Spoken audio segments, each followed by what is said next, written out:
faith stories. My now wife Chelsea was like, "Hey, you're coming to church with me on Sunday," and I was like, "All right, I've been looking at the Bible. Let's do this." Fishing memories. When I first started, I was just fish, focus on the fish. And I see the kid catch a fish, I'm like, good job, perfect, awesome. And then he goes up there and I'm like, we're catching slot snook. And this kid's up here going, oh, the breeze. I'm like, this is exactly what it's about. Meaningful conversations. You have to stay in the Word. You have to have a good support system. You have to know what the end goal is. You have to know who God is. Positivity. This is the Faith and Fishing Podcast. Your hosts, Cam Steele. If your identity is you're an angler, whenever you're not doing well in the water, that's whenever you can't be content. And Robert Randolph. And his timing is perfect. We might not always agree with it, and we might not always understand it at the moment. Bring you interviews with some amazing guests from the fishing community and discuss all things to do with fishing and their faith. Welcome to the family.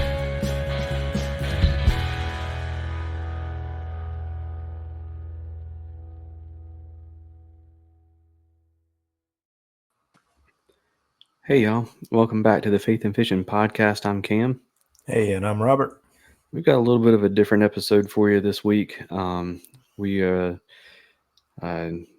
a lot going on in our neck of the woods, and we were going to have an episode with a guest this week, but he lives in East Tennessee, so he is dealing with some of the aftermath of Hurricane Helene, and that is one of the things that we're going to talk about this week. So before we dive into all of that, Robert, how's it going, man?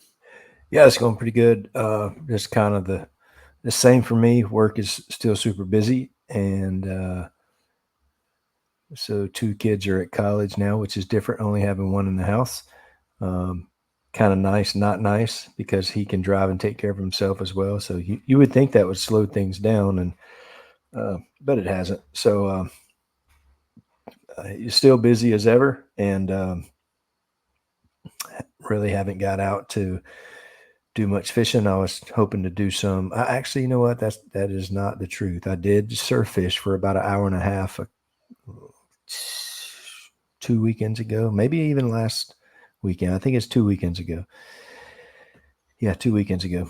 And we went down to the beach just for a couple of days, and got down there super late on Friday. My wife actually was running a sprint triathlon in Wilmington.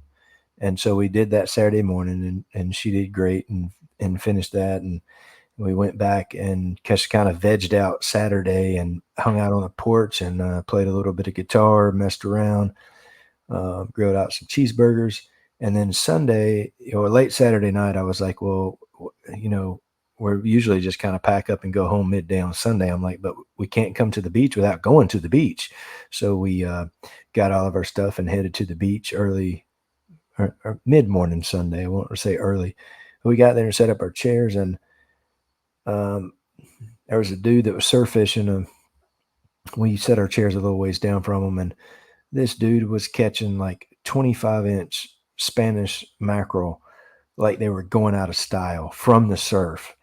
And I mean, as long as my arm, I mean, they were big Spanish mackerel. And, about the third or fourth one he reeled in, my son kind of bends up in his chair. He's sitting like 4 chairs down from me, and he looks at me, and I look at him. He's like, Dad, we got to go get the surfer. I was like, you know what? I was thinking the same thing. And of course we did, and we got back, and that guy was leaving when we got back because he had a whole bucket full of fish. I sat there and watched exactly what he was doing. He was throwing a cast net, catching finger mullet, throwing them out. We did the same thing. I was able to take my cast net, catch finger mullet, put them out. Same kind of rigs he had. Did not even get a sniff. I think, well, that may be not the truth either. I think a crab ate half of one of my finger mullets, but it didn't catch any. And so the only thing me and my son Ryder could figure is we weren't throwing it out quite as far as he was, because he was chucking those things. And I think his surf rods were a little bit longer, and maybe he had a little bit better technique than we did. We were getting it out there pretty good, but I think his was maybe another 20 yards further, and we think that may have been the difference. But anyway, it was super fun watching that dude catch fish, and just being at the beach is always fun. It's nice to catch fish, but I just like being around the water and doing things and watching that. So, and then we had came back and this past weekend, the weather and everything that everybody's dealing with now that we'll get a little bit more into, that kind of affected us at work some too. And so, it's been an interesting little stretch, to say the least. What about you? So it's been a whirlwind. And I mean, I haven't done any kind of fishing since the last episode that we had, that we recorded. But no, and I should say that this episode is actually going to be recorded after some of the episodes that are going to be following this one. But we wanted to get up here and kind of just share some thoughts and stuff about some of the stuff that's going on right now. But yeah, we a lot of health issues in both family and coworkers and all kinds of craziness. We were able to kind of break away for a little bit. And Saturday we went to, was it Saturday? I think it was Saturday. We went to the Sylvan Heights Bird Park up in Scotland Neck, North Carolina, which is an absolutely amazing little park. This is our second time going. It's a little zoo of a whole bunch of different birds. And whenever I say it is out in the middle of nowhere, North Carolina, it is out in the middle of nowhere, North Carolina. And they've got all different kinds of enclosures, a lot of them that you can actually go inside yourself. And you got birds flying around you and stuff. There's areas where you can feed birds. Took Henry in and had him feeding parakeets and stuff. It was fun. And, they got all different kinds of stuff that you don't see anywhere else. So that was really cool. And that's always a fun trip. And then, that got back and just kind of jumped right back to it. But yeah, we're in a bit of a whirlwind right now, but that's okay. But yeah, we wanted to get up here and just kind of talk about some of the stuff that, and kind of bring attention to it if you're someone who doesn't live close by or whatever. But some of the stuff that just kind of happened with Hurricane Helene. So before we do that, though, let's go ahead and let's thank Get Outdoors, and then we'll jump into it. Get Outdoors Pedal and Paddle is one of the largest canoe, kayak, and cycling retailers in the Southeast, with a huge selection of kayaks, canoes, bikes, and all the accessories needed to experience paddling and cycling comfortably and safely. Get Outdoors helps to expand and educate the paddling community through their free demos held on local lakes in the Greensboro, North Carolina area, and through in-store clinics and on the water courses and demos, and will even get your new boat rigged up for kayak fishing for you. Stop by the shop in Greensboro, North Carolina, or visit them online at shopgetoutdoors.com to be wowed by their selection. All right, so yeah, we just had a major hurricane come up in a odd path, and the mountains of North Carolina, Tennessee, South Carolina, Georgia just absolutely got hammered. And excuse me, it stalled over, East Tennessee, Western North Carolina. And so if you haven't been, if you haven't seen any of it, there are towns in the mountains of North Carolina that just aren't there anymore. In some areas, they ended up getting over 30 inches of water, which is an absolutely insane amount of rain. Whenever you're talking like 30 plus inches of rain, you're talking about trillions of gallons of water. And whenever that happens in the mountains, it all ends up funneling down into the valleys and creates these massive floods where, you're seeing videos of people standing on the banks and watching houses float by. Just absolute ridiculous stuff. I mean, there were dams in Tennessee and North Carolina that had they were overflowing with more water than what typically goes over Niagara Falls. Like, I mean, an absolute insane amount of water and devastation. But and then, you know, a little bit further east, east of us, we had in Rocky Mount, they had a tornado go through, which that's not it's not an uncommon thing for that place.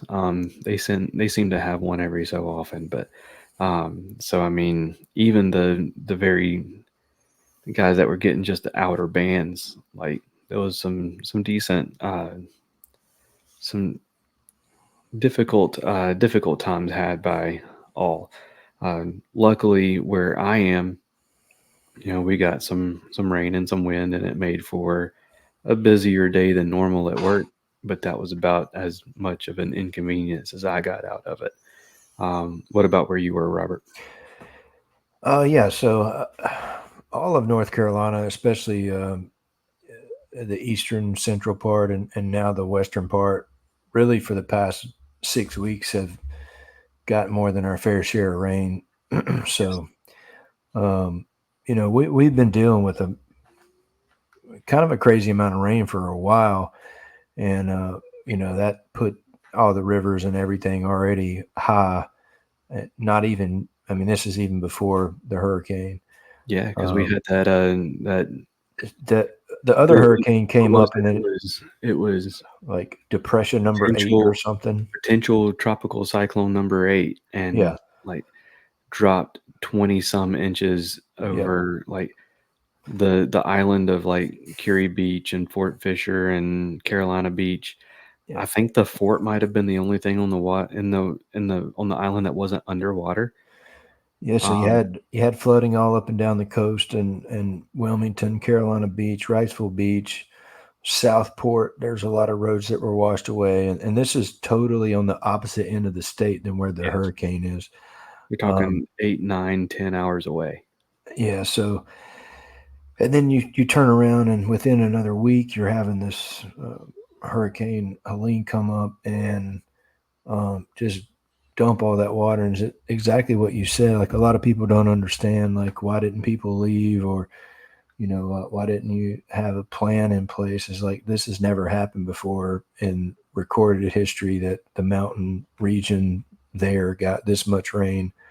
And it all, you know, the valleys, if you know anything about, if you go vacation to the mountains anywhere, the valleys a lot of times are where the towns are, because it's the only spot you can actually have a group of buildings. You know, you're not going to build a town on the side of the mountain. So, and of course, that's where the water goes. When you get that much water, is straight through the valleys, and whole towns were washed away. And when we say washed away, obviously there's some remnants of buildings, but everything that's there is either filled with mud that's 5 or 6 feet deep. And you know, if you're listening to this podcast, you're technically savvy enough to probably have seen the videos, you know. And it's just one of those things where it's like, you don't even know what to say or have words for it. And, you know, kind of before we went on, I was sharing a little bit of this with Cam. And one of the reasons I wanted to talk about it is because I'm sure, you know, we're in central North Carolina. I'm from Middle Tennessee. I went to school close to Knoxville. And so I've been on all sides of the regions that were affected, vacation in those regions. We go every year to Boone and get our Christmas tree. Thanksgiving weekend, after we do Thanksgiving on Thursday, we go get our Christmas tree. We've spent the last 15 years getting our Christmas tree Thanksgiving weekend and renting properties in and around Boone, Blowing Rock.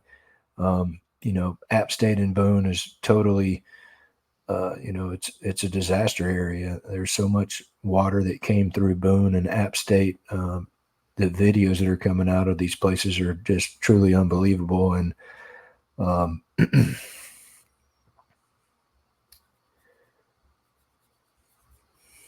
so everybody that's here, even though obviously we have power, we're able to record this podcast. There are people that at our works that are affected, family members, people that we didn't know were going to come back to work. I deal with a lot of logistics all over the Southeast, so a lot of our drivers, some of them are based out of there. Some of our employees have homes in the mountains that they were actually there, and to hear their stories about getting out of there, and we still have trucks that are trapped on Black Mountain. Luckily, all of our people are safe and accounted for, as far as I know. But I was telling the story to Cam, so everybody here is affected, and it's it leaves me scratching my head and wondering, like, what are we even doing every day, and just to see some of the videos that are coming out and some of the disparaging remarks on the other side of the videos, and I won't even go into what those go into or allude to, or it's just crazy times that we live in when a disaster can be turned around and used as banter for whatever reason somebody sees, and for them to make a disparaging video about somebody that is literally lost everything that they have. But anyway, I know I'm long-winded on this, but me and my wife are pretty stubborn people, so we have tickets to the theater in DPAC, and we both have been working super hard, and my wife's dad is not in great shape, so she was helping take care of him 2 nights ago, and then came back up here. We're both dead tired, but we didn't want our tickets to go to waste, so we're like, well, do we want to go to the show or not? And we did go see the show, and it kind of took our minds off things for a little bit, but then 30 minutes into the show, the only thing I can think of is this theater full of people. We're sitting watching a theater show, and 2 hours away there's people that don't have homes and power and water. Yeah, it just really puts things in perspective. And so if you're listening to it, look up how you can go and provide some basic necessities. I'm sure Red Cross, Samaritan's Purse. It's not going to be hard for you to find how to donate to these people, and the area of destruction is so large. It's even larger than a normal hurricane landing on the coast somewhere, because normally that is way bigger than a tornado damage area. But this swath, if you look at on the map, some of these towns that are totally devastated, I don't even want to put an estimate on it, but that area is bigger than a lot of the 50 states.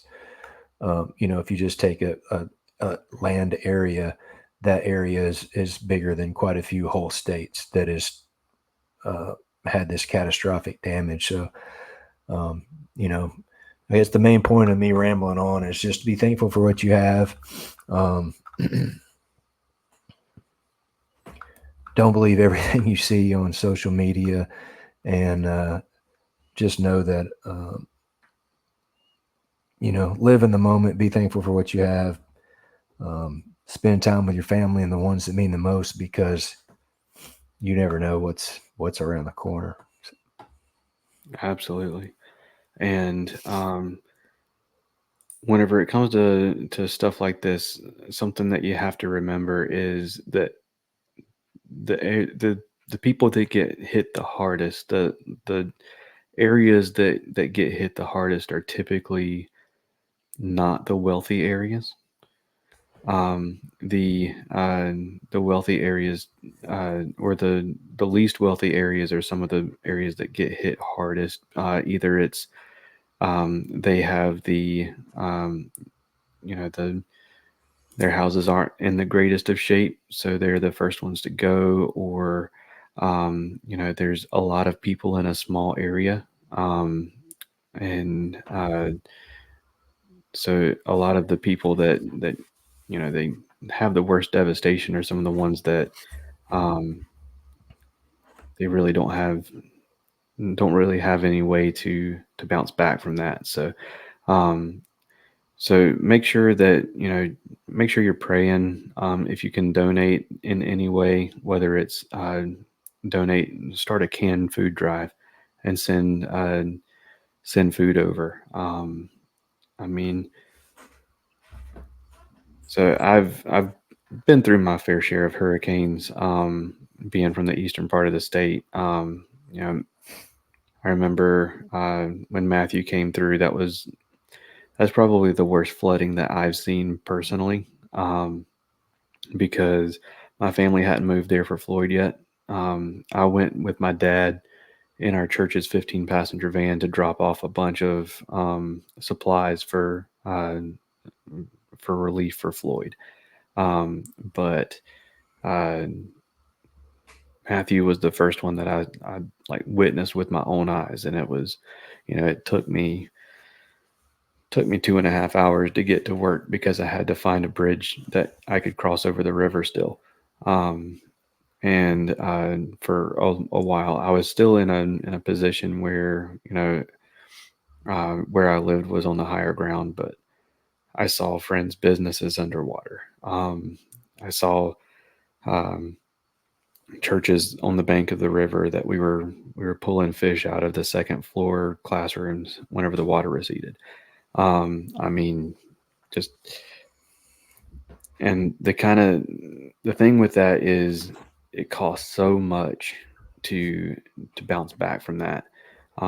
These people need as much help as they can get. So um, there are a ton of ways to donate and get something started there. Check them out. I will say, make sure that I would do something like Red Cross or something like that. That it's easy to know you're donating to the right place, because there's going to be a Yeah. lot of people taking advantage of this situation right now. Unfortunately, that's how people are. Like you see scam posts a lot for um, stuff that pulls at the heartstrings because they know it will get you to click on it, and it's it makes me upset, but that's the world that we live in. Is there are people who are going to take advantage of this situation for nefarious purposes. So make sure that you're donating to a uh, legit cause, and something that I would encourage you to say, unless you know the person personally who's putting on the donation fund. I would make sure that it's something that's easily recognizable, and so that you know where your stuff is going to. Um, but but yeah, that's kind of a somber topic, but we felt it was important to kind of bring awareness to it, and bring. Sorry, there's my noisy refrigerator.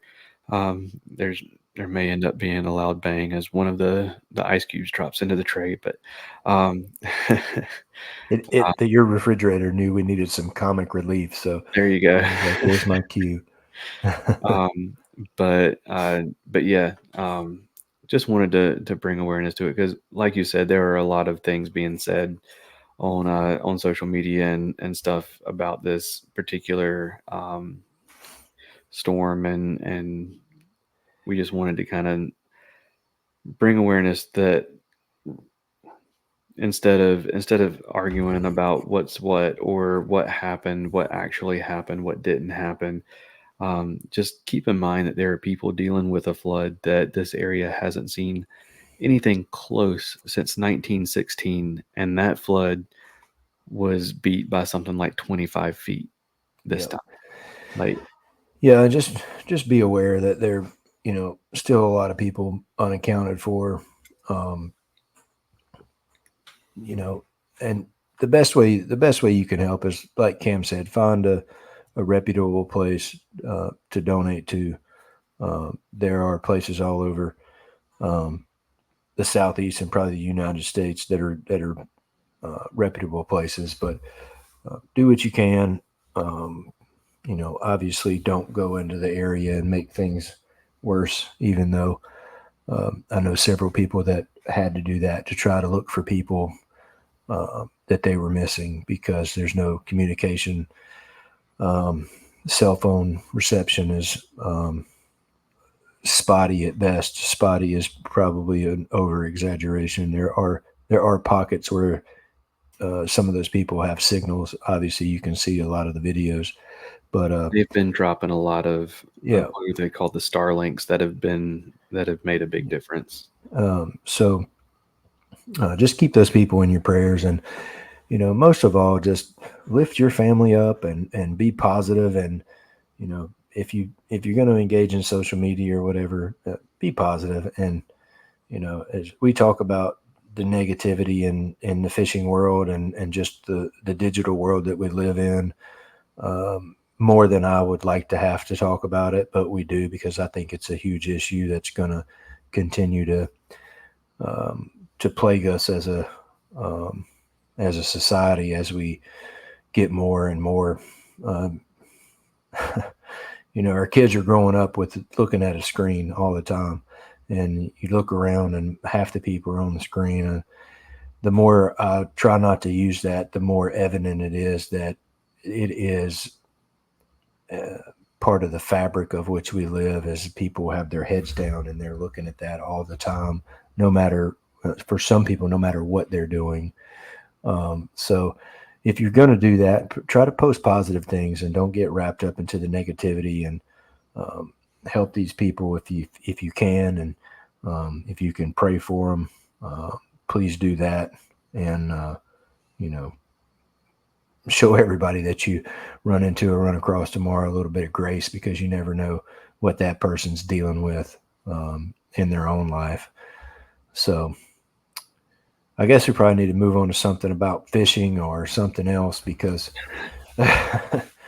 we could keep talking about that, but we just wanted to bring it to light. And just you never can tell what tomorrow's going to bring. Like, nobody could have predicted any of that. None of these people were prepared, because it was totally unexpected. Like, obviously, obviously, a hurricane's coming because you see the news, but it's not going to be 30 inches of rain dumped into this area that's a mountainous region that is just. The storm made it from Cuba to the top of Georgia in like 48 hours, and they were expecting it to keep moving at something close to that speed, and it just did not. But yeah, let's jump over to I tell you what, let's jump straight into what's your favorite. That way we can have a little bit of fun. We can talk about whatever it is that we want to talk about. That's cool, because I didn't come up with what's your favorite questions for you. Like, we usually go off the cuff on that, and usually I have some loaded. So if you have one to start out with, I'll answer yours, and then by that time I'll have maybe thought of a halfway decent one by then. All right, sounds good. It's time for What's Your Favorite, powered by Nakwa Adventure Gear. Power that fits in the palm of your hand.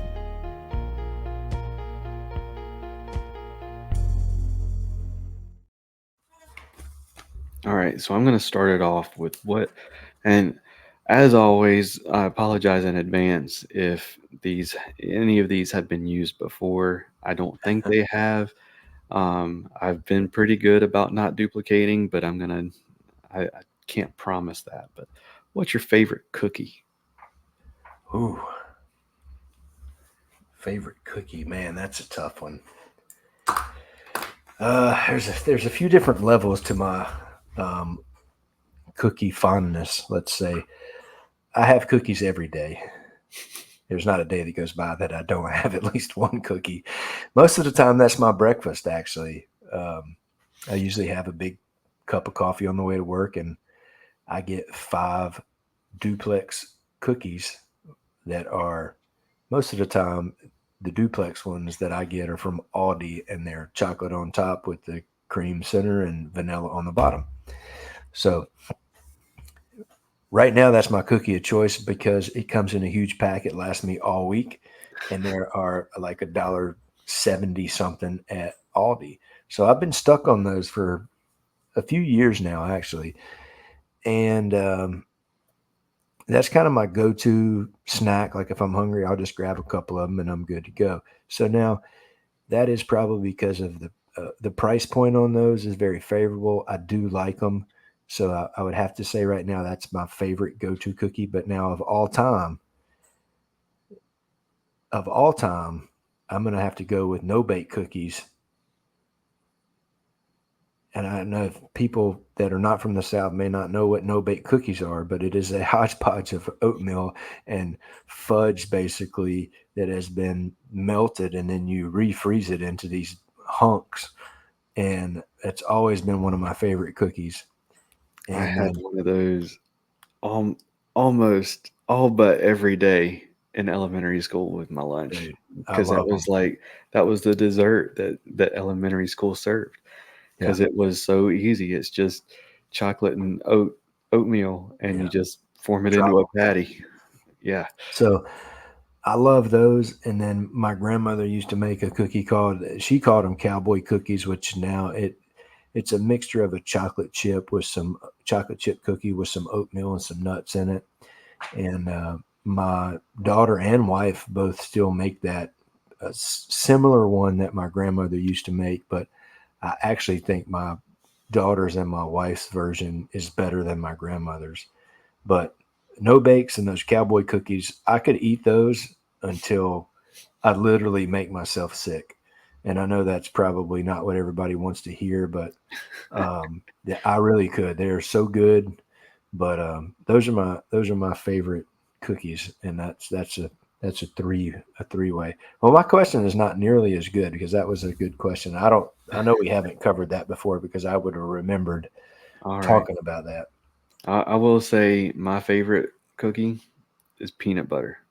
A peanut butter cookie is just with the little fork print on Yeah, top, and footprint. I Yeah. mean that's where it's at for me. I'm also a big cookie fan. I do love cookies, um, but and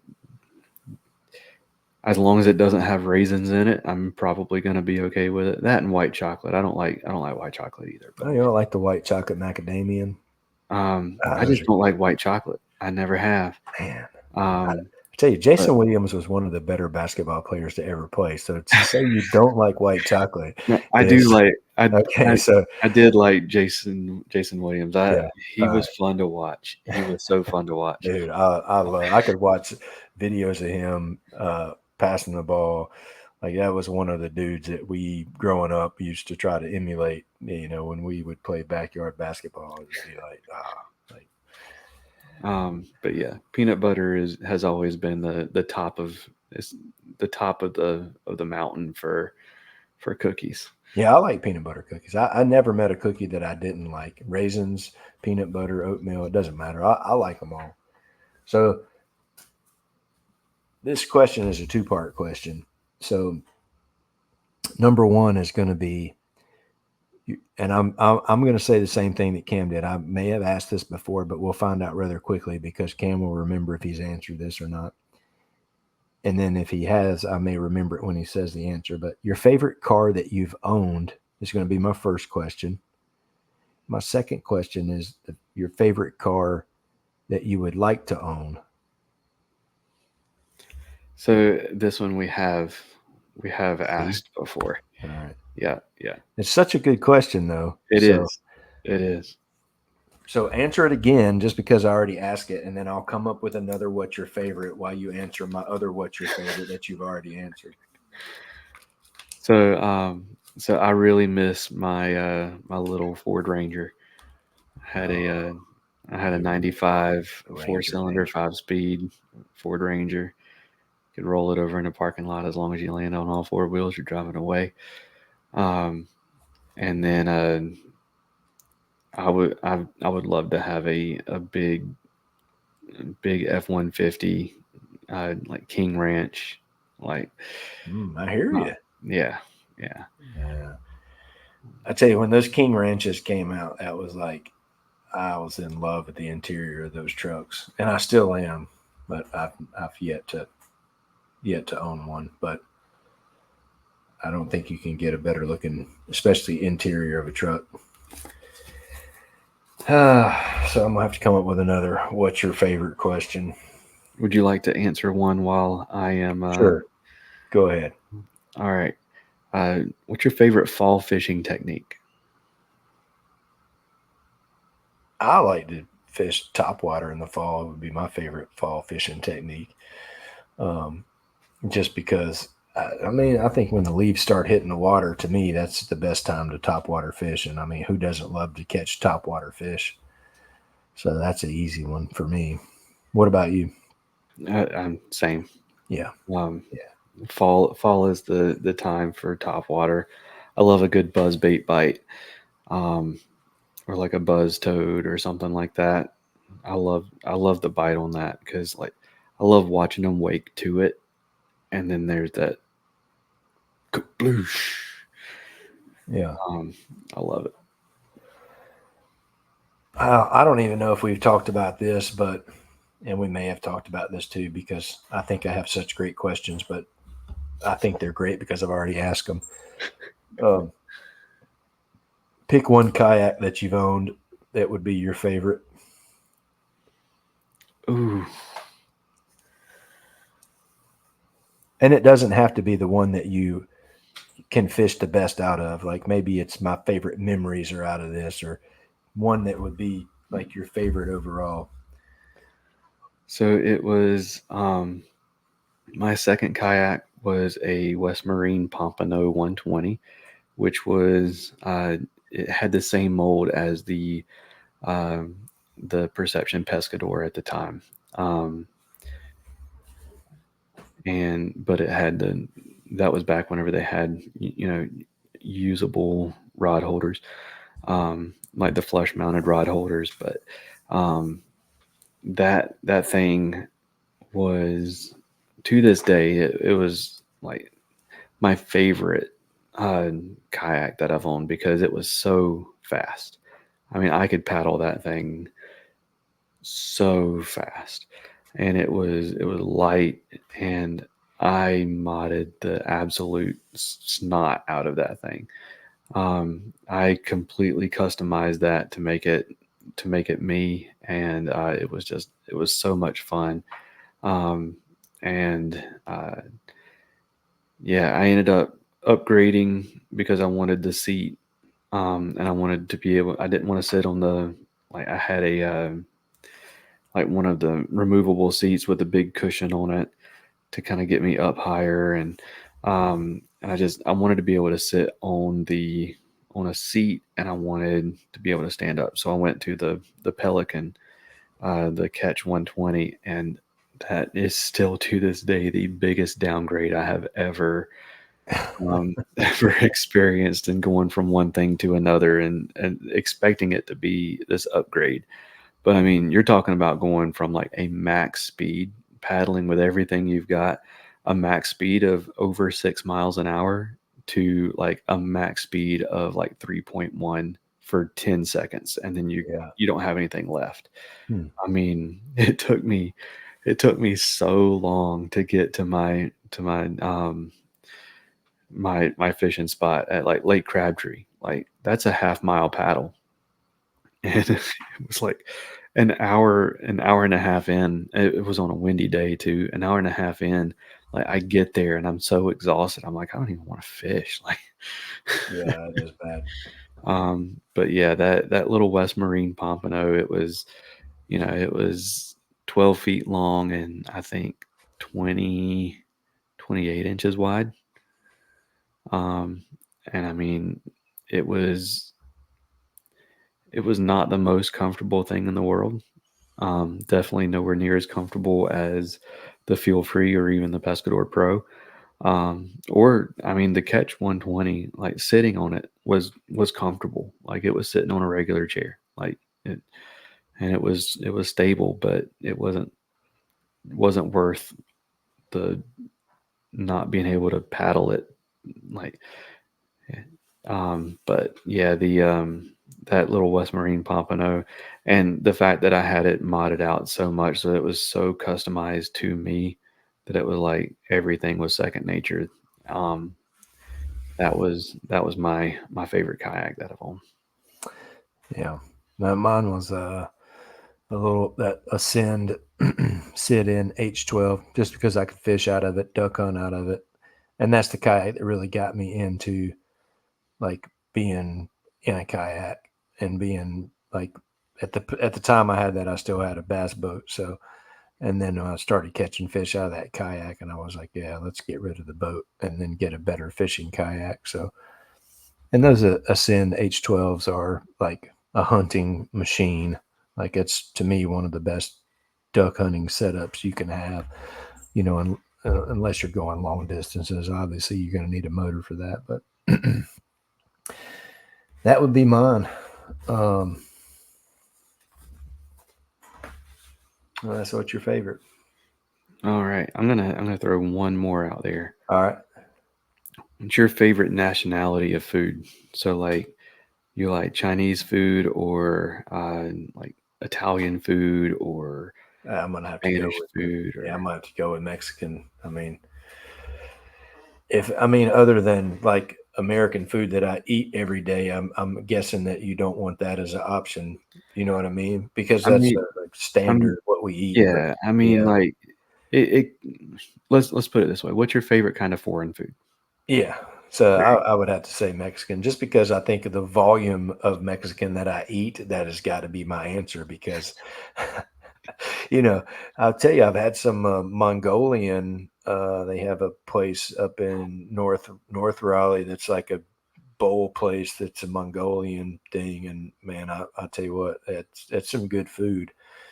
So, but I just think Mexican is so readily available, and it's like that comfort. You go in, you get your salsa, and yes, I'll take the white cheese queso, please, as well. And no, don't bring the small cup. I would like the large bowl, please. Like, why are you even asking me that question? Right?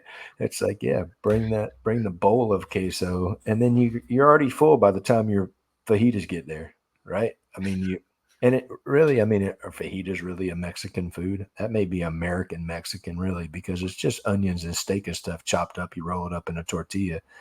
Like, I don't think they're really making that in Mexico, but maybe. I don't know.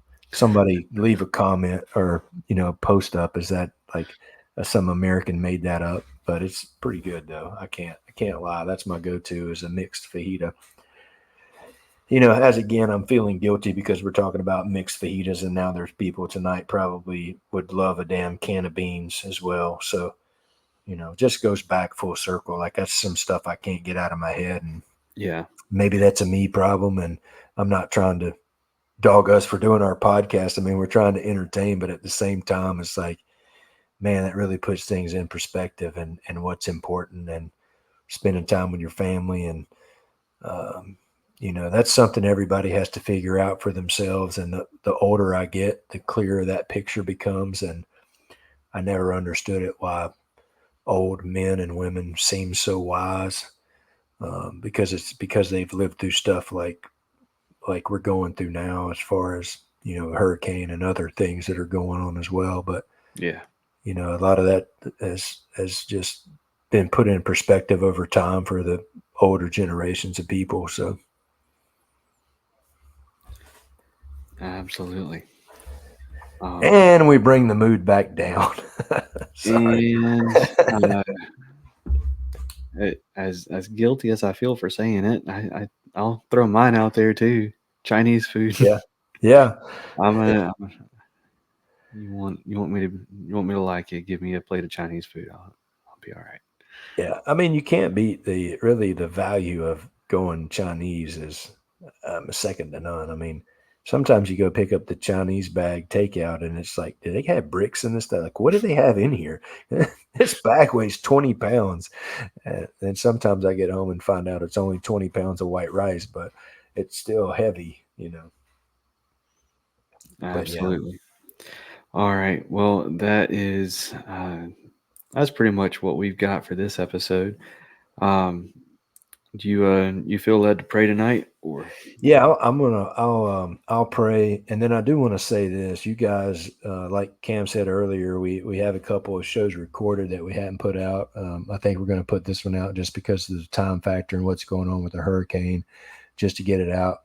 But I will say that the next couple of episodes after this, make sure you guys tune in. I mean, a couple of great episodes. One is I'll just kind of tease it a little bit. A podcast host that most of you have probably heard, and the other one has a pretty cool product that we kind of go over in depth with him. So, young entrepreneur. Yeah, and a young cat who's doing some cool things. So you guys tune into both of those, and then I'll lead us in a prayer, and we'll get on down the road to the next one. So. Lord, thank you for letting us do this podcast and reach people. And thank you for all the things around us that we probably take for granted most every day. But even though we don't understand it,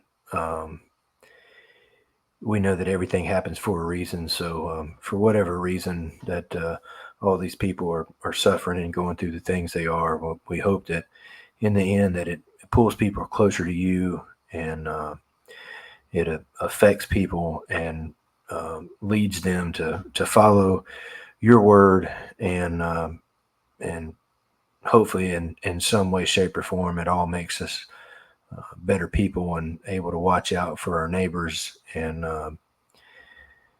help us bring people closer to you by our words and actions, and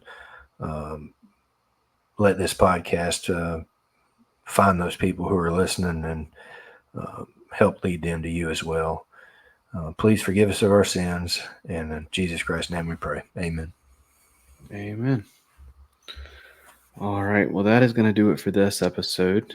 Y'all take care, and God bless. All right. See you guys.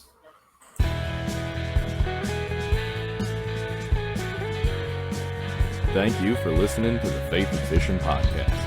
Please consider supporting those that support us. Jade's Jigs lead-free finesse tackle. Use promo code FNF10 at jadesjigs.com for 10% off. Save your outdoors. Stop losing your gear. Use promo code FNFP15. SaveYourOutdoors.com for 15% off. Omnia Fishing. Check out Premium, Premium Pro, and their Ambassador Program. Use promo code FNF10 for 10% off at OmniaFishing.com. And if it's your first order, use promo code FNF15 for 15% instead. Mr. B Lure Company. High-quality handmade baits made right here in the U.S. MrBLureCompany.com. Use promo code FaithAndFishingPod for 15% off your first purchase. Get Outdoors, Pedal and Paddle. Check them out at the shop in Greensboro, North Carolina, or at ShopGetOutdoors.com for all your paddling and cycling needs. And Naqua Adventure Gear, lighting, power, and all the connectors at Naqua.com. Please rate, review, subscribe on whatever app you're listening on. That's going to do it for this episode. Y'all take care, and God bless.